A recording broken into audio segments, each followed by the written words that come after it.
And welcome back to Spiritual Strength. Today we're here with the great Michael Lofton. Michael, thank you for joining us. Reason and Theology. Thank you so much for having me, Gene. How are you? Great, great. Glad to have you on the show. You're really a man who's had a very big impact on my understanding of the church and really coming back from a position of having a much more balanced and nuanced understanding from a radical traditionalist point of view. And you were doing it in a period of time where it almost couldn't be more unpopular to do it. So Yeah. I got to really thank you for holding the line there. Oh, well, I appreciate that. Yeah, it's certainly, not a popular position, which is ironic. You would think that assenting to the magisterium would be very popular Uh, with Catholics. Um, Evidently, it's quite the opposite.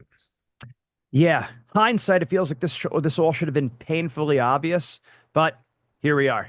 So I think it's take partly a lack of catechesis. I mean, from my yes. experience, you start to talk to people about the magisterium, they don't really know what it is. They don't know what their obligations are for it. I was speaking to somebody who is incredibly intelligent, has PhD, everything, theologian, incredibly intelligent person. And he's thinking about becoming Catholic. And, I asked him, is your local parish going to make you do the profession of faith? He's like, what's that? And I explained it. And I explained, you have to assent to what the magisterium teaches at these different levels. And he's like, I've never heard of this, but do we even have a magisterium that's legit today? And it's like, okay, these are fair questions. There's nothing wrong with people asking questions, but these are questions that you should have already worked through before attempting to initiate joining the Catholic Church kind of thing. So it's amazing to me that you have a lot of people who are coming into the church. They've never heard of the profession of faith. They don't know what the magisterium is. They might not even think that there is a legitimate magisterium, and yet they're making their way into the Catholic Church or are already here. Yeah, and it seems like a lot of the Catholic apostolates or so-called Catholic apostolates, will say hopefully with nothing but the best of intentions, not really making things clear, really muddying the waters of how a Catholic can approach the magisterium or how we can speak about the Pope or even think about the papacy. And as you said, what's our responsibility of Yeah, assent? I think that's where people are very fuzzy. So it's important to do some just very basic and foundational work of what the magisterium is, what one's obligations to it are and are not. What the magisterium says about the magisterium, what's required in order to be in full communion with the Catholic Church. I think if people knew this, they would probably take different stances and positions. But since they often don't know what their duties are to the magisterium, they maintain that they're a Catholic, but then they also simultaneously maintain positions that are distinctively not Catholic and are not compatible with Catholicism and its and the laity's duties towards the magisterium. So they ironically end up becoming and sharing the mentality with Protestants and Eastern Orthodox, not realizing it. Right. And like you said, it kind of starts with what is the church? What is the magisterium, and then what is our obligation? I feel like a lot of times when you see these like a crisis series by the SSPX, or you hear Peter Diamond talk, the right away they start with the crisis, or what do you do if the Pope is a manifest heretic and all this, instead of starting it in order. Let's take it from the top. What is the church? Yeah, talk about that a little bit. Yeah, what constitutes the church and what is essential to its structure and according to the Catholic perspective, that's important because some of the figures you just mentioned there might assume an ecclesiology that really isn't traditional and is incompatible with what the church is dogmatically defined. So yeah, what the church is, of course, it's known as in the New Testament as the bride of Christ. It's an extension of the incarnation, the mystical body of Christ, where Jesus is head of the church and the members are just that, members. But these are people who are called out of the world to live in holiness. That's what ecclesia or church means, called out ones. But specifically in our context for what we're talking about, in Matthew 16:18 through 19, according to Matthew, Jesus established a church, meaning an institution hierarchically led by Peter and therefore his successors, the Bishop of Rome, who have that authority to bind and loose and to teach infallibly in some cases or non-definitively in others, yet authoritatively. So you have that notion there, and it again continues in successors after Peter into the bishops of Rome. And then also in Matthew 18, you have the apostles who are given similar authority as Peter was in the Gospel of Matthew 16. There are some distinctions, however, but here they're acting collectively as apostles, and that then passes on to their successors, the bishops of the world, who act collectively. So what you have there in the New Testament is a twofold hierarchy, or not hierarchy, twofold organs of the hierarchy. You have the papacy, they can act individually, as Peter acted individually. And then you have the College of Bishops that acts collectively in the way that the apostles acted collectively, as we maybe see with the council in Jerusalem in the book of Acts, chapter 15. So there you see these two universal organs that have this ministry of teaching, governing, and sanctifying. Now, the claim is not only based on the New Testament, but also a number of ecumenical councils that we can get into, that that institution and that hierarchy and that teaching authority will always be there. It will never defect from the faith. So it's indefectible in nature, and that is dogmatically defined. It's perpetual, it's indefectible. There's never a period in which that magisterium, that teaching authority, is not here on earth. There's never an instance where it's not legitimate. So if you're wondering, is the magisterium today legit? According to Catholic dogma, it is. And to deny that would be heresy. So Catholics are bound to believe that the magisterium in every age is legit. Um, and so, yeah, anybody who would then tell you, perhaps like a set of a contest that you mentioned there, that there currently isn't someone who is on the papal throne, and there hasn't been for several generations now. That's just simply not what the church teaches. It teaches that that teaching authority is perpetual and exists in every age, and there will always be successors to Peter in every age. Um, so when you look at it that way, you see a hierarchy that is established in the New Testament that endures throughout every period in church history, and it has a certain teaching ministry. And obviously, it can teach in different ways. Sometimes it can teach infallibly, sometimes not infallibly, and yet it's still teaching authoritatively, and it's binding on the faithful to one degree or another. And we can get into details on how that works. Yeah, well, I mean, I thought that, see, when I was coming back from this whole radical traditionalism path, you presented a lot of magisterial documents and theological manuals that were pre-conciliar, because you made the comment, I know a lot of you aren't going to be paying attention to anything after that, and that's exactly where I was. So when you showed that continuity, that no, that you can't dissent from the official teachings of the church, much less accuse the Pope of heresy, right? These things that are kind of like basic, you showed that, as well as a charism of safety, a certain protection that the Holy Spirit provides whenever the church is teaching, right? Because Mhm.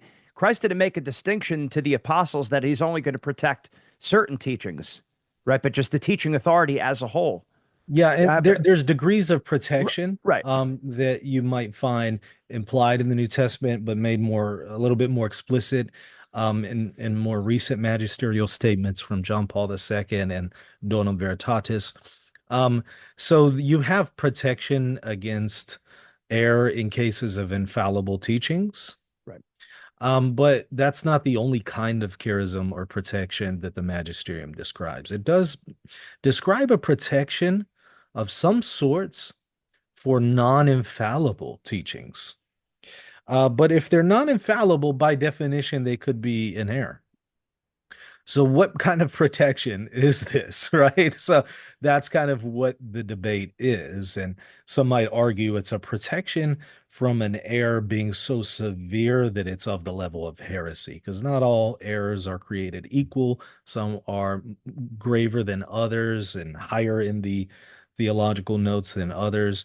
But some might argue, well, at the very least, that charism protects airs of the magnitude of something heretical. In other words, the airs that can creep in would be of a much lower nature. But you mentioned there the case of heresy and the papacy. I actually just saw an Anglican minister on a Catholic show just recently saying that there was a person who contacted them or chatted in through a comment section or something and said that the problem with the claim that the papacy teaches heresy is that the private individual doesn't get to make that judgment about a pope. Um, and that's true. The Eighth Ecumenical Council says only a pope can judge a predecessor pope as heretical. He could do so either individually or with an ecumenical council in the case of the Sixth Ecumenical Council and Pope Honorius. But no individual, private individual can say, okay, the pope is teaching heresy. Only a pope can determine that. But the person was explaining that to this Anglican minister, and for some reason, that point fell short on him. He didn't understand that. And he's like, wait, this makes no sense. Um, what you're saying isn't true. There have been heretic popes. And the question of whether or not there have been heretic popes is different than who determines that the pope is a heretic, right?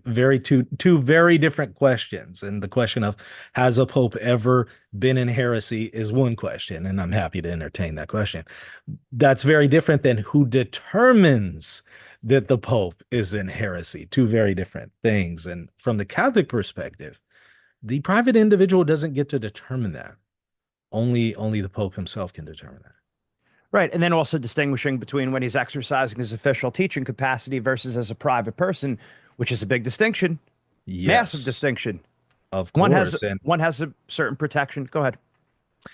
yeah, the case of like the private opinion of a pope, there's no protection for those. The pope could say something outrageously heretical. Um, from the Catholic perspective in his private person as a private theologian. That is possible. And here, private is not necessarily like behind closed doors. Private means he's not exercising his authority as pope. So it could be very public. It could be in a TV interview, or the pope certainly could utter something incredibly heretical, or worse, blasphemous. Popes are not impeccable. However, the claim is that when they exercise their authority as Pope, even if it's not the full weight of that authority, i.e., infallible teachings, even if they're teaching non-infallibly, there is number one, an obligation to assent at a particular level for the average layman, and there are some protections guaranteed even for those non-infallible teachings. But of course, those do not apply to the him expressing an opinion as a private theologian. Right. And it would seem like it would be necessary if the Pope can bind our conscience as well as have us morally have a moral obligation to abide by canon law, things like that, to bind us to something so grave as heresy or something that's sinful Yeah. would seem to frustrate the indefectibility and the protection. It would frustrate the nature of what the church is.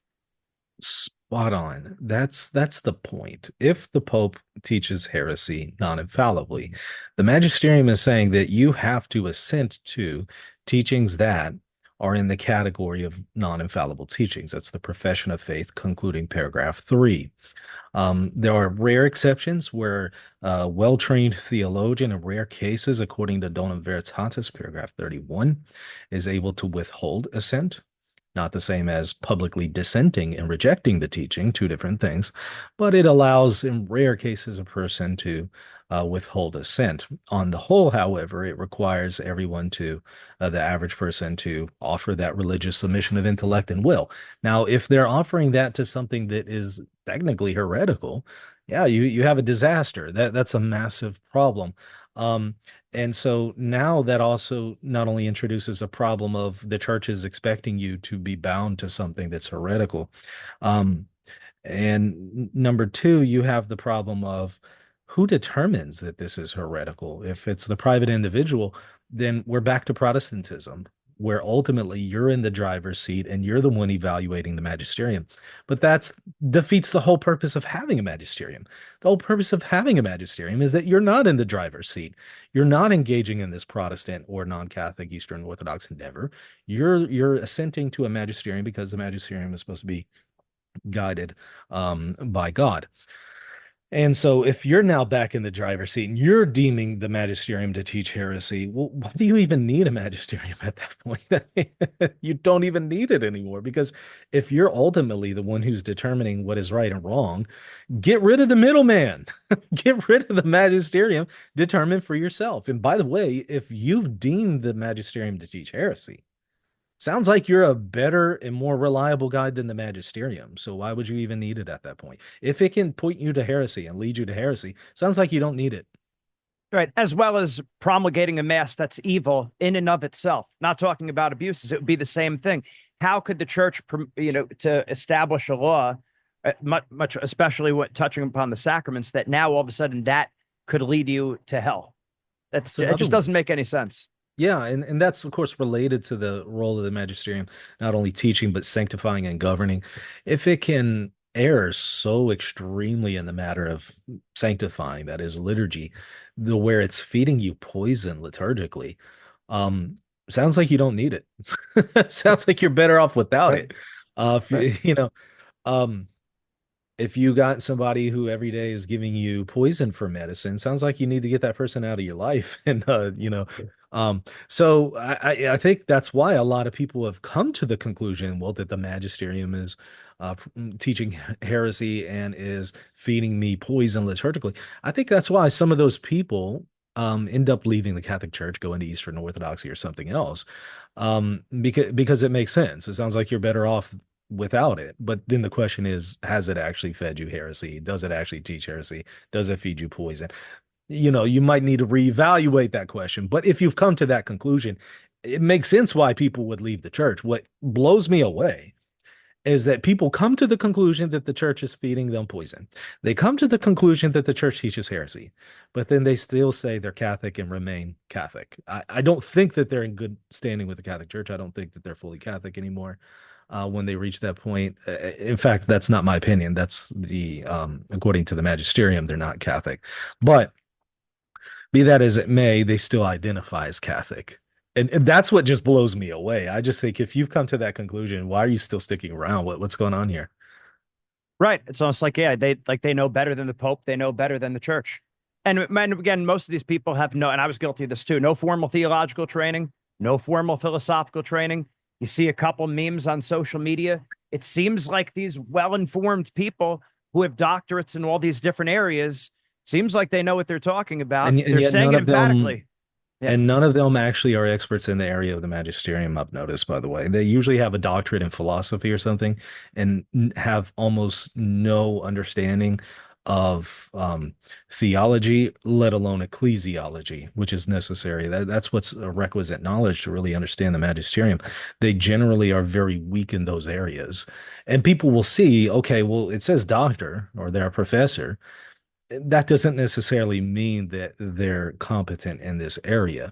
You can be competent in the matter of microbiology or an expert in microbiology. That doesn't mean you're competent in, I don't know, chemistry or something like that, right? It's the same way when it comes to these questions of theology. You might be an expert in matters of Aquinas's philosophy of the beatific vision.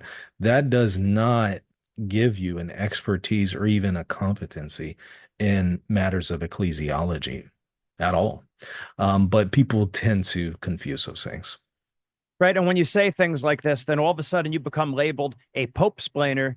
And then when, as not thinking about how, like turning that on yourself. Okay, if I spoke to an atheist, I'm a Bible splainer because an atheist is going to pull every little Yeah, seeming contradiction in the Bible, or if, yeah. yeah, go ahead. Usually the people who label defenders of the magisterium Pope splainers are often splainers of certain internet personalities that are clearly in error. And when you point out that their favorite internet personality is in error, they'll get to splaining. They'll get to splaining all day long. And so It's ironic how that works, but yeah, it's interesting how defending something has become splaining, and that's why I've pointed out, well, you got a whole lot of Bible splaining and Jesus splaining to do, with Jesus saying he doesn't know the day or the hour of his second coming. You have to insert all sorts of theological positions to make sense of that, with the claim that the Trinity is true, among other things. And so you got a lot of Bible splaining to do when you start to dig deep into the deposit of faith. You have a whole lot of magisterium splaining to do in the first millennium with the ecumenical councils when you dig deep and look at and read their acts. Most people haven't even read their canons or decrees, let alone their acts. Um, you start to dig deep into the ecumenical councils, first millennium and second millennium. You find a lot of severe difficulties, much greater than anything you've ever seen from the previous pontificate, Pope Francis, or in the post-conciliar church. Um, but people are willing to swallow that pill and have no problem with it. So you know, they have no issue, I guess, magisterium splaining in that time period in church history. But for some reason, when it comes to the previous pontificate, anytime you attempt to defend the magisterium, that becomes pope splaining. So I think this boils down to people are ignorant, usually, who are the people who are making these claims. They're ignorant, and they're not aware of how hypocritical and inconsistent they are. Um, but you know, I also have to conclude that a lot of them just aren't even listening. They're not paying attention. I hear people say, "Oh, that person's a pope swain or something," and they've never actually listened to that person and what they're saying and evaluated their arguments. They're just listening to what other people say about them, and that's it. And um, that's not entirely fair at that point, right? It's easy to knock down a straw man. It's a lot harder to actually critique a person based on what they really say. Right. And a lot of these people will consider themselves pretty serious Thomists. And the downside of that is if you're gonna be a Thomist, be a Thomist all the way, where you steel man the other person's position, actually listen to them and Yeah. try to actually engage with their central point rather than like of course, a straw man That like you see all the that's time. what I do. And I always bring up my critics on the screen. I show people a video of what they say and then I respond. That way people can evaluate me in real time. Did I accurately represent the person? My critics, however, have never done that for me. They've never done that. They never pull me up on the screen, show what I actually say, and then attempt to refute me. Instead, what they'll do at best is say, Michael Lofton said, and then they won't quote me. They won't represent me accurately, and then they'll refute that. And that's at best. Most of the time, they won't even say Michael Lofton said and then get it wrong. They'll just go with so and so said Michael Lofton said and then refute that. Uh, I can't honestly entertain that. If that's the level of engagement I'm going to get, I just have to trust at this point that people realize some of these critics cannot be taken seriously. I've already refuted their arguments, and if they can see this kind of characteristic and character behavior and give it a pass, then there's not a whole lot I can do at that point. Yeah. And now you having understanding a lot more about Eastern Orthodoxy and having debated these people, having conversations, it seems like you have a unique vantage point that a lot of Catholics don't have. Usually Catholics are used to speaking and debating with Protestants and debating, defending the papacy from scripture, from the church fathers. And it's not nearly as difficult, I would think, to debate a Protestant as Orthodox because they share a lot more of our faith with us, You're right. but they're taking to task every single time a pope has done so because they're really attacking the papacy. Talk about how that give has given you an understanding that maybe other Catholics don't see, that in helping get you through this recognize and resist mentality. Yeah, good question. I mean, there's a lot there, a lot of different ways we can Yeah, take this. Well, I think that when you look at a lot of Catholics already have an Eastern Orthodox understanding of the papacy, unfortunately. They don't hold to a Catholic understanding of the magisterium, let alone the papacy itself. Um, they're more in line with Eastern Orthodox ecclesiology, yeah. But they're saying which magisterium of all time as opposed to saying the fathers, the consensus of the fathers, right? So similarly, you might have Orthodox who say, well, the magisterium up until the Pope started teaching heresy is reliable. And by the way, you have different views among Eastern Orthodox, right? But let's maybe speak of like a Steelman version or the highest ecclesiological version that they have, the one that expresses the highest reverence towards the papacy.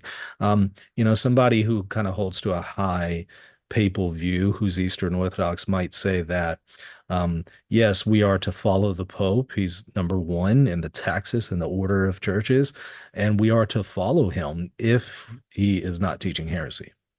That's actually what some Eastern Orthodox saints have said, and that's going to be a very common Eastern Orthodox understanding among the high um, papal Eastern Orthodox, those who have a high reverence for the papacy, and more of a historical understanding of the papacy. So they'll say, yeah, sure, we'll follow him. We'll assent to what he teaches as long as he doesn't teach heresy. Well, guess what? There's a lot of Catholics saying the exact same thing. Congratulations, you're Eastern Orthodox and you didn't know it. But the problem is if you're the one determining, you or your synod of bishops are determining if the Pope is in heresy, again, that is contrary to what the ecumenical councils that are deemed to be ecumenical by the Catholic Church have taught. So the Eighth Ecumenical Council for Catholics is not the Eighth Ecumenical Council for some Eastern Orthodox. Um, and the Eighth Ecumenical Council for Catholics deems that no synod of bishops, no patriarch, no bishop, no priest, no layman can determine that the Pope teaches heresy, or even utter that in a pamphlet, in writings and tracts, and it anathematizes anybody who does that. And it did anathematize Photius for doing that very thing, who later on came back into the communion with the Catholic Church and is venerated as an Eastern Catholic saint today. So there's a case of one among several um, persons who are anathematized by an ecumenical council, but are a saint in the Catholic Church, or some parts of the Catholic Church. Um, so yeah, here you can see if you're going to follow the Catholic understanding of the magisterium, that position from Eastern Orthodox is they're just not compatible. Yet, ironically, many Catholics are promoting that understanding of Eastern Orthodoxy. So, the more you're just kind of aware of the conversation of what has gone on in church history, the more you're aware of what the magisterium has taught, the more you're aware of what the Catholic position is, the quicker you can kind of spot Eastern Orthodox perspectives among some Catholics. Does that help answer your question? I think so because you are going to have to say things. Well, what did the Pope do as a private person versus official teachings? You're making that distinction. You're making the Certainly. distinction, but you're explaining what development of doctrine is. You're Yeah. explaining why the living magisterium is important and how that has continued and Hmm. will continue in perpetuity. So it's all those distinctions that you would make discussing this with an Eastern Orthodox that you wouldn't necessarily make with a Protestant to the same extent. I feel like because we have more in common with them. There's more in common, and they're going to appeal to more ecumenical councils in the first millennium than your average Protestant would. They affirm an episcopate, they affirm apostolic succession, they affirm some role of the Bishop of Rome. That's usually a whole lot more than what a Protestant would concede. And also, Eastern Orthodox tend to be more knowledgeable of church history than a Protestant. And Right. so, yeah, your standard typical arguments that you see used against Protestantism will not be effective against your average standard Eastern Yes. Orthodox. Um, but so you will kind of have to step it up. But ultimately, I don't think that the Eastern Orthodox have a position that is consistent, not only with some of the things that they themselves are claiming, but also with what we find in the first millennium. Right. And I feel like a lot of the traditionalist movement and myself when I was there too, where the arguments that I would have made to just ordinary Catholics, I hate to say Novus Ordo Catholics because that's not what it is, right? It's just Catholic. We Hmm. wouldn't be able to make some of those same arguments to someone who is Eastern Orthodox because they would call us out on the inconsistency of our own argument. So when Hmm. we're whoever we're arguing with, we need to be consistent with throughout, whether I'm speaking to an atheist, a Hmm. Protestant, an Orthodox, or recognize and resist. My argument needs to be airtight to satisfy all of them. I guess that's what I'm trying to say. That's what I noticed what you were bringing to the table that I didn't Hmm. see in a lot of other people. It was consistent all the way through, no matter who you're speaking to. Yeah, so you might see some Catholics who tell Protestants one thing but something else to Eastern Orthodox, and they're not consistent, and that's why you have to have a consistent, well thought out ecclesiology, which would need to be the ecclesiology of the Catholic magisterium if you claim to be a Catholic. Now, if you don't want to be a Catholic, fine, figure out your own ecclesiology, pick and choose whatever you want. You have that option. There's plenty of Protestants that you can join in that endeavor. There's plenty of Eastern Orthodox and Oriental Orthodox you can join in that endeavor, or you can start your own community. But if you're going to claim to be Catholic, you need to adopt Catholic ecclesiology. And when you look at Catholic ecclesiology, it has already taken into account these things, and it is consistent in its message towards both Protestants and Eastern Orthodox, towards both. But so many are just not aware of what the Catholic Church teaches. So they end up saying one thing to one group, something else that's contradictory to another. And it leaves people who are attempting to work through the issues and take it seriously confused, to Yeah. say the least. Yeah, and I remember you saying that understanding the magisterium, and I bought your course, went through it, the videos of the magisterium you're teaching, which I thought was excellent. That would be one of the hinge topics of our time, the magisterium, and ecclesiology. I guess talk about your path through that, your journey, because didn't you have, well, believe different things at different times, and what brought you ultimately to here?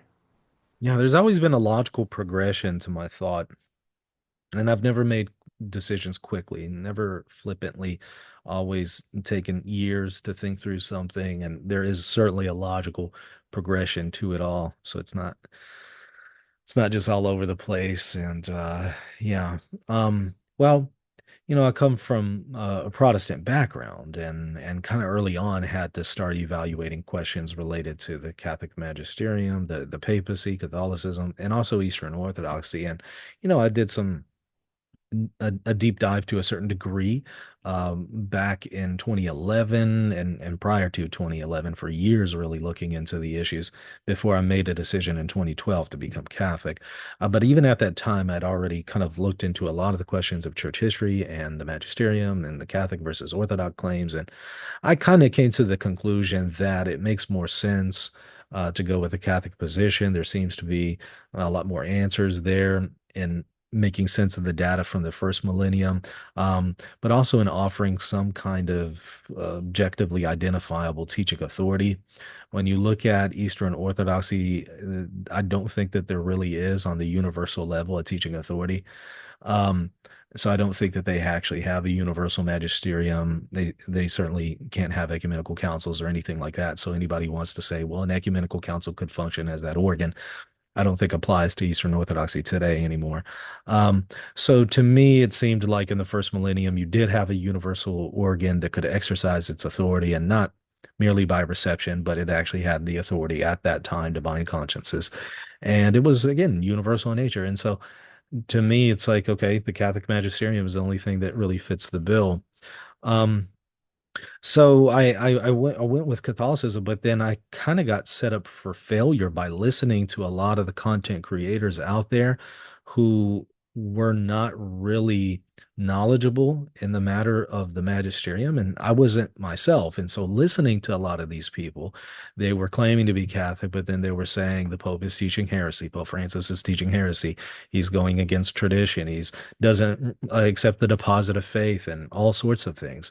And you start going down that rabbit hole, and eventually you get to a point where it's like, okay, why am I even sticking around for this? Let me start to explore other options. And I looked into Eastern Orthodoxy and thought I found some answers there. But the more you look into Eastern Orthodoxy, I suppose the less convincing it becomes over the years. I continued to press with questions on matters of ecclesiology and continued to study and learn myself about the magisterium.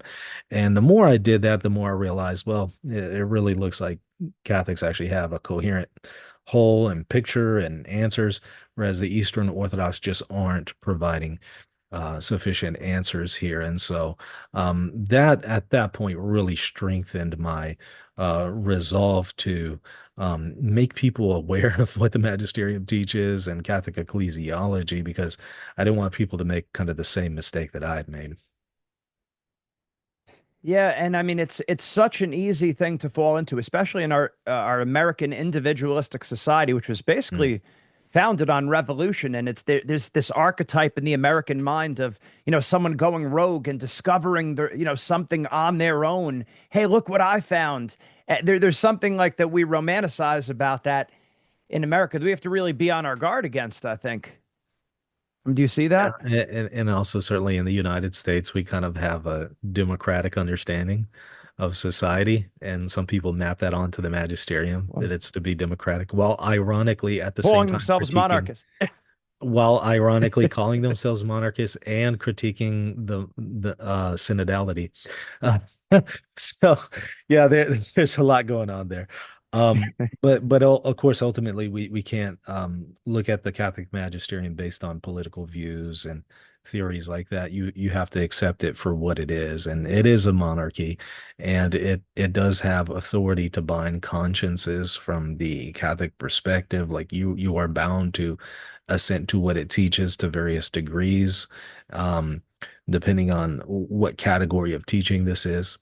So to dogma, you would give the assent of faith. To definitive Catholic doctrine, you would give ecclesiastical faith. To non-definitive Catholic doctrine, you would give religious submission of intellect and will. This is, of course, outlined by the Profession of Faith itself, promulgated by John Paul II, and then the commentary by Ratzinger and Bertone on that profession of faith. And so, um, yeah, it doesn't exactly work the way maybe American society does. And we tend to put the burden of proof on the church as opposed to on ourselves. So if we see something in Amoris Laetitia that we don't quite understand, the first thing wouldn't be to accuse the Pope of heresy. Obviously, that's so obvious when you think about it, looking back. Ask, first of all, see what the magisterium has said about that, and then see other theologians who are explaining this. Like, there's nothing wrong with working backwards as Catholics.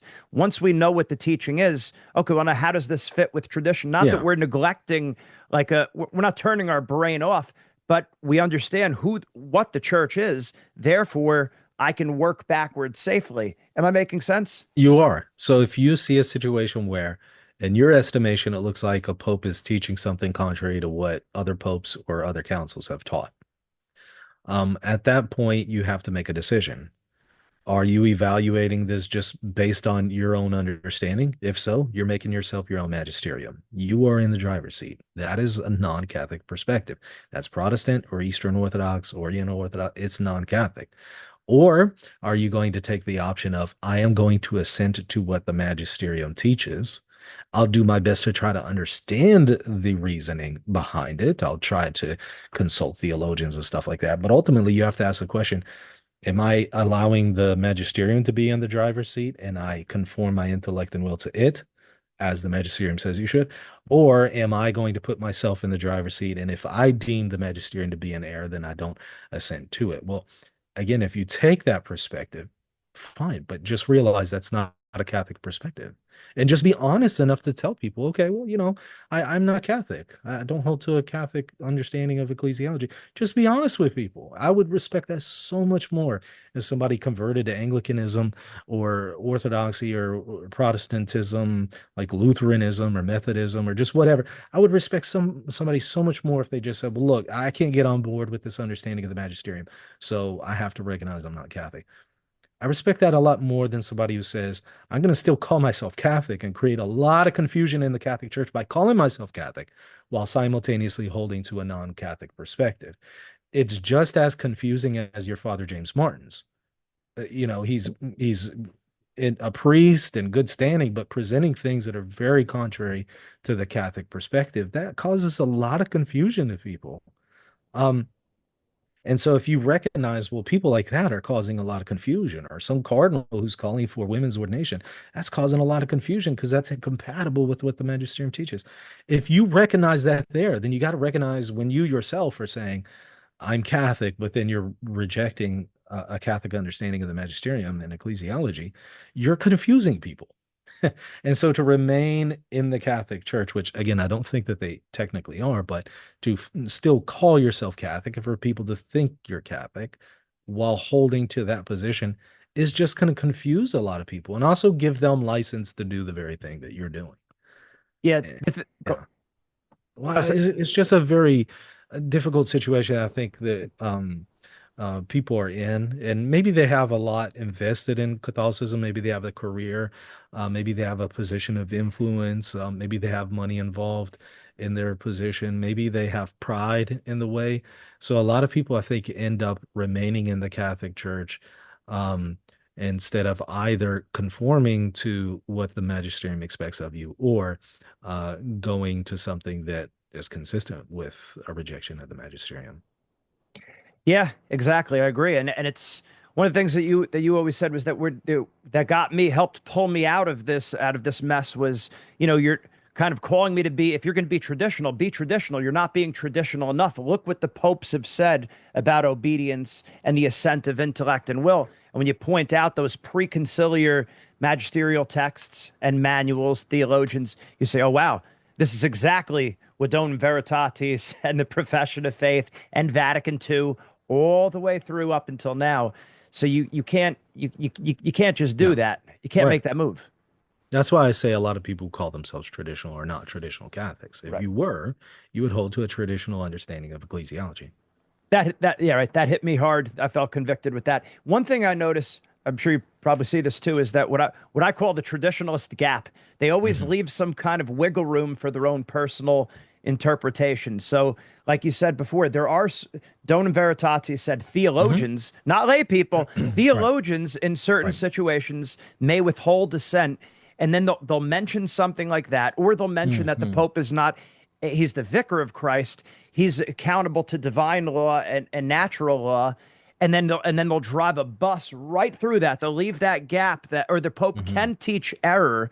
Maybe not, we're saying obviously not heretical, but it could Hmm. teach error. And now, boom, it's Protestantism bus right through there. They leave that room for the gap. Can you talk about that a little? Yes. So a couple things. Number one, can the Pope teach an error? Yes. Um, can the Pope teach heresy? That would be a question that only a Pope himself could evaluate. So if you want to say this Pope has taught heresy, only a Pope himself could evaluate that.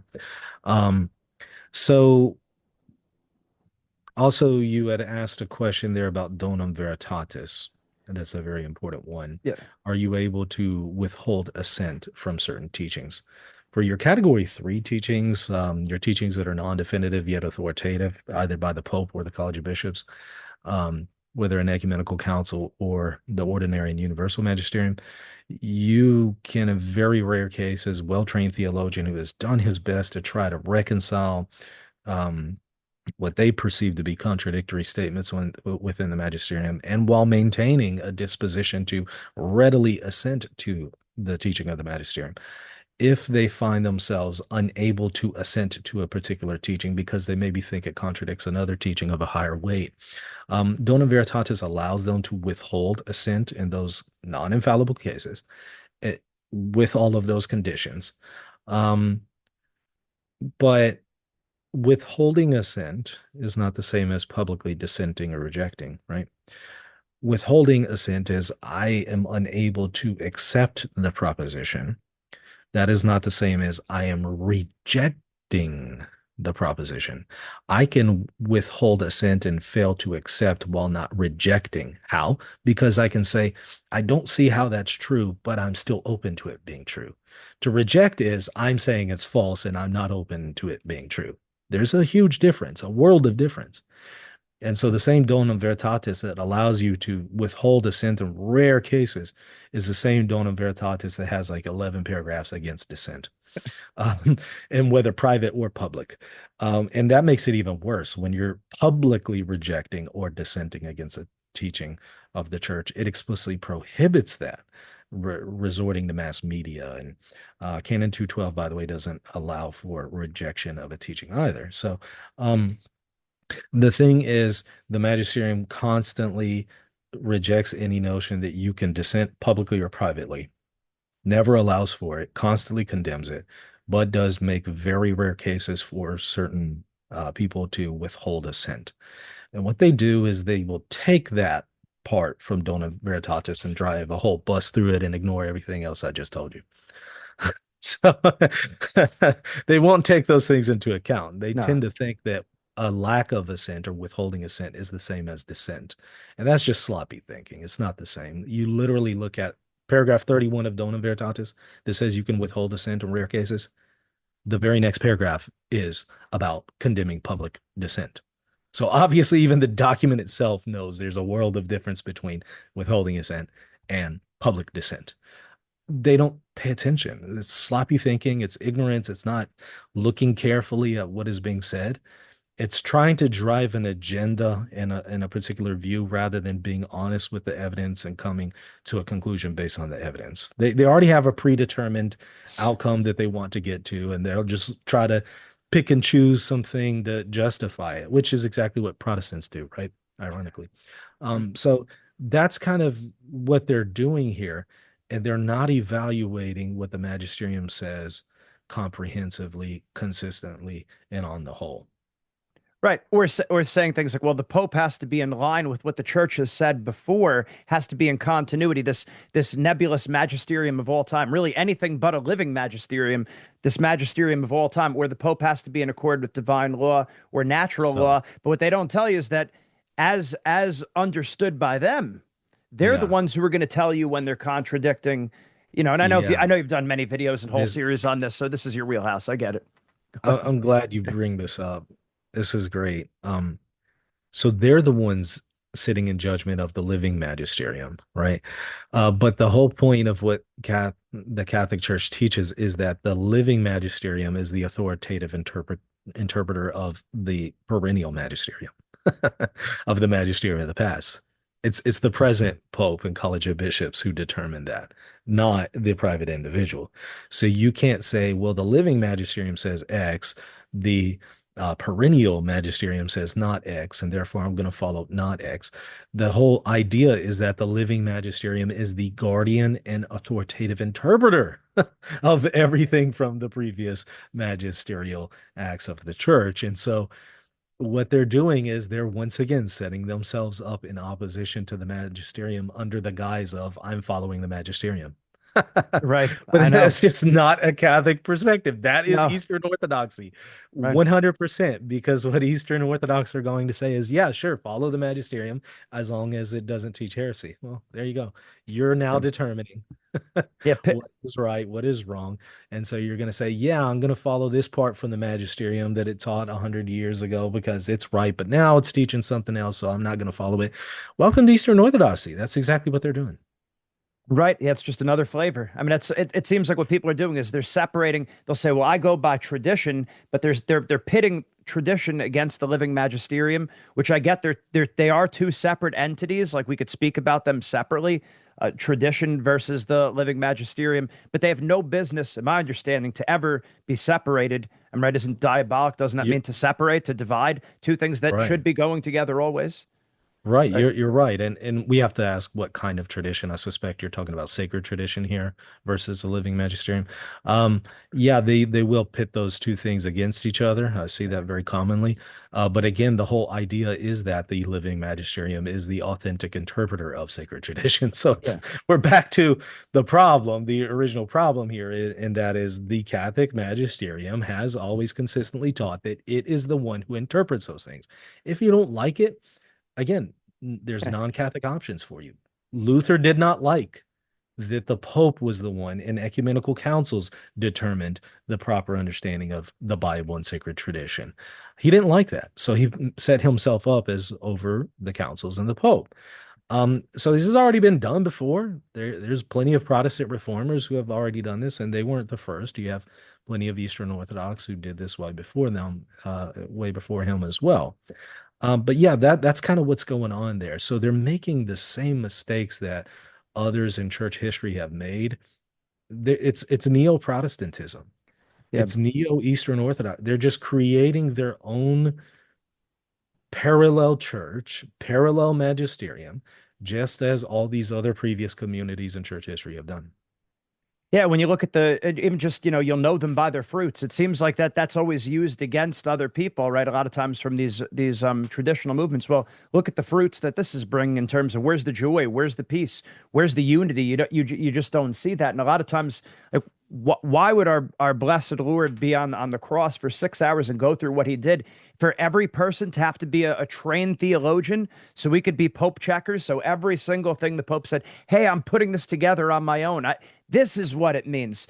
No, it would be basically, and this is where you have to say with Protestantism, they talk about, well, the simple gospel, just believe in Jesus. Well, there is something about the simple gospel. Stay with the church. Whoever hears you hears me. And then you could go right back on to living your life. You don't, if you have an interest in theology, you can go down this road and understand, but not every single Catholic was made to check the Pope. It just doesn't make Yeah. sense.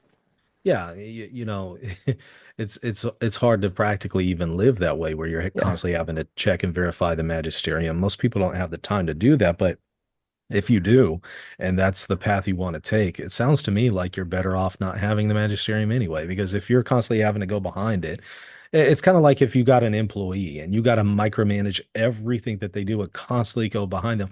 Sounds like you're better off not having that employee. Sounds like you're better off just doing it yourself and not having to pay them. So my thing is, if you take that approach, why are you still hanging around the Catholic Church? Well, what's going Right. on there? Right. So I guess then the next question becomes, well, how do we discuss any crisis in the church or anything that we might not quite understand, or maybe even prudential judgments that we can offer our opinion on? How do we do that without sounding like a schismatic wacko? I mean, the Donum Veritatis answers those questions specifically if a person's struggling with some utterance or teaching of the magisterium. They can make their concerns known. Making a concern known is not the same as dissenting, by the way.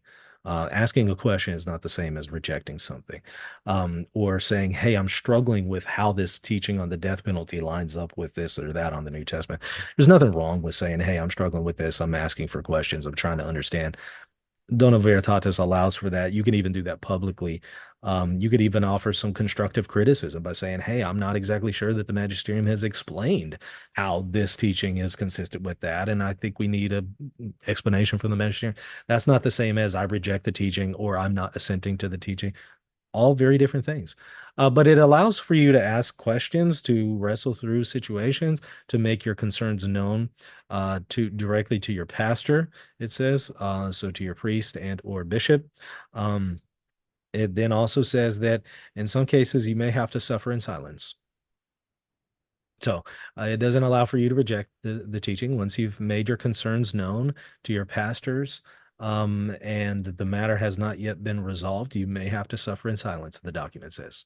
If you don't like that, okay, I understand. Some people may not like that. I'm just telling you what the Catholic Church says. If you don't like it, that's your business. But don't get mad at me for telling you what the Catholic Yeah. Church says. Right. I'm just the messenger. I'm Right. just Don't telling you shoot the what it says. messenger Okay, here. I don't That's make the rules. I'm just telling you. no, it's true. Like when you bring up, hey, this is what canon law says could happen if you're speaking bad about the magisterium, like accusing it and everything. It's yeah, it's not that's not on you. That's on, how do you take that? What do you want to do? you know So I some people get upset when I tell them this, but I'm just telling you what the Catholic Church says. If you don't like it, okay, fine, don't take it out on me. For right. some reason people want to take it out on me, and I'm just left wondering, what do I have to do with this? I could not exist, and this Um would still be what the church teaches. nah, man, I you're could a die problem. tomorrow and the church still teaches this. I have nothing to do with this. No, man, you're a problem, as they say. Oh, awesome, awesome stuff, Michael. Obviously, I could ask you a bunch of questions about a lot of other things. Talk about where people could find you. Obviously, they know where. What do you have? What I'm a Yeah, patron of the channel. I'm happy supporting, and thank you. big fan of all that you do. I'm going to make a video soon. Talk about Thank where you. they can find you. Thank you so much. I appreciate you supporting the channel and also having me on.